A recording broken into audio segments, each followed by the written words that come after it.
The fluorescent lights in the HR office of St. Mary's General Hospital buzzed like tired insects. Marcus Hale sat straight in the plastic chair, hands folded over a single sheet of paper that served as his resume. It listed 3 jobs in the last 5 years: warehouse stocker, night shift delivery driver, and 6 months at a fast food place that closed during the pandemic. No college. No certifications. Just reliable, handwritten at the bottom in his careful block letters. He needed this janitor position badly. His daughter, Lily, was 7. She had spent most of her short life in and out of hospitals, first for the leukemia that took her mother when Lily was 3, then for the complications that followed. Marcus had sold everything that wasn't nailed down: the car, the TV, his late wife's jewelry. The apartment was down to 1 room with a mattress on the floor and a hot plate that flickered more than it heated. Rent was 2 weeks late. Again. The door opened. A woman in her late 40s entered, clipboard in hand. Her name tag read, Elena Vasquez, Human Resources. She offered a professional smile that didn't quite reach her eyes. "Mr. Hale? Thank you for coming in. Let's get started." Marcus nodded. "Thank you for seeing me." Elena sat, glanced at the resume, then at him. Clean shirt, ironed but thin at the elbows. Calloused hands. Tired eyes that still managed to look hopeful. She had seen dozens like him this month.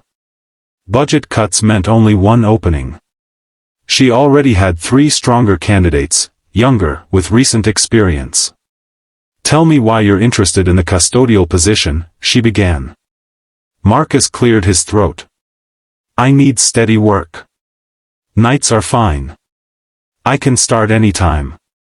I'm strong, careful, and I don't mind hard work. I've cleaned worse than hospital floors." Elena made a note.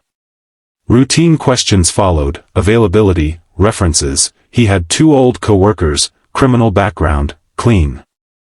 She was already mentally checking the proceed to next step box for someone else when Marcus shifted to reach for the water cup on the table. His sleeve rode up. A thin, faded plastic band circled his left wrist. The kind hospitals use. It had been there so long the edges were frayed, the adhesive long gone, held on only by habit and faint hope. The printing was barely legible, but 1 line stood out in stark black ink. Patient, Lily Hale. Code, A3497. Elena's pen froze mid-sentence.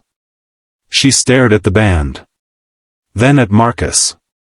Then back at the band. The color drained from her face. Marcus noticed. He tugged the sleeve down quickly, embarrassed. "Sorry. I forgot it was still there. It's old." Elena didn't speak for a long moment. Her throat worked. When she finally did, her voice was small. "A3497. He blinked. "Yeah. That's her chart number. Lily's. They gave it to us when she was first admitted. I never took it off after everything." Elena set the clipboard down. Her hands trembled slightly. When was she admitted under that code? 4 years ago. January. The big snowstorm. Power went out in half the city. She spiked a fever, sepsis from a port infection. They said she wouldn't make it through the night. Elena closed her eyes for a second. When she opened them, they were glassy. "I remember A3497, she whispered. Marcus frowned. "You do?" She nodded slowly. "I was working the night shift in pediatrics that night. Not as HR, back then I was a charge nurse on the oncology floor. The storm knocked out the main generator. Backup kicked in, but half the monitors failed. We were running on battery lights and sheer panic." She swallowed. There was a little girl in room 412. Tiny. Bald from chemo. Her dad wouldn't leave her side. Not for food, not for rest. He sat in that chair holding her hand, talking to her about summer picnics and how they'd go to the lake when she got better. Even when the machine started beeping warnings, he just kept talking.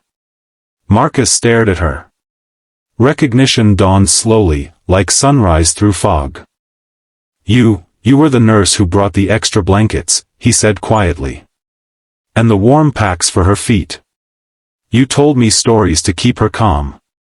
About your own daughter who loved drawing cats. Elena let out a shaky laugh that was half sob. I had just lost my husband the year before.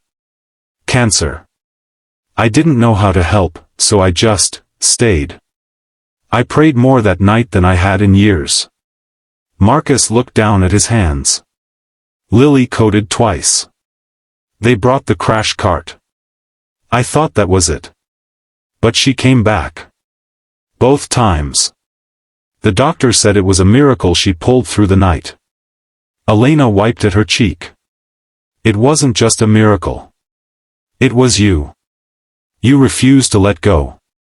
You kept her fighting because you wouldn't stop believing. I saw it. I saw a father who wouldn't quit. And when the power came back and the surgeons could finally operate, I remember thinking, that little girl is going to make it because her dad is too stubborn to let her go. The room was quiet except for the hum of the lights. Marcus spoke first. She's in remission now. 3rd year clear. But money's tight. Medical bills never really go away.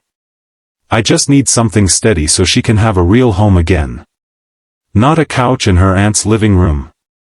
Elena picked up the clipboard.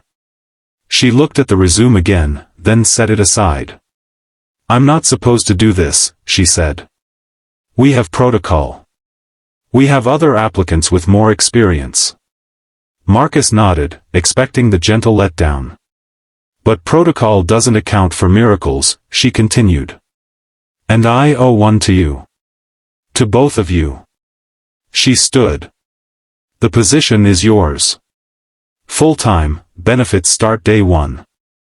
Night shift if you want it, or days, whatever works for Lily's school schedule. And if you need flex time for her checkups, we'll make it work. Marcus blinked rapidly. I don't know what to say. Don't say anything yet. Elena reached into her desk drawer and pulled out a small envelope. This is an advance on your first paycheck. Enough to catch up on rent and buy some groceries.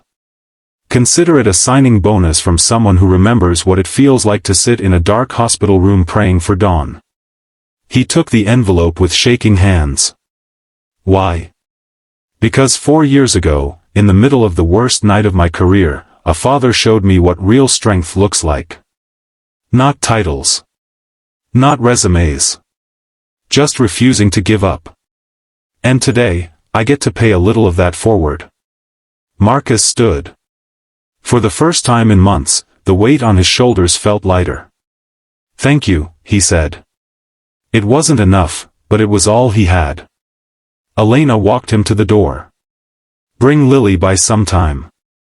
I'd love to see how tall she's gotten. And tell her nurse Elena says hi. He smiled, really smiled, for the first time in what felt like forever. I will. As he stepped into the hallway, the faded wristband slipped slightly under his sleeve. He didn't push it back up. He let it stay visible, a quiet reminder that sometimes the smallest things, a plastic band, a code, a memory, could change everything. Outside, the sun was rising over the hospital parking lot. Marcus walked toward the bus stop, envelope in his pocket, thinking of pancakes for breakfast and maybe even a new pair of shoes for Lily. Behind him, in the HR office, Elena sat down and cried. Not from sadness. From the rare, beautiful feeling of a circle completing itself. Word count, 1320.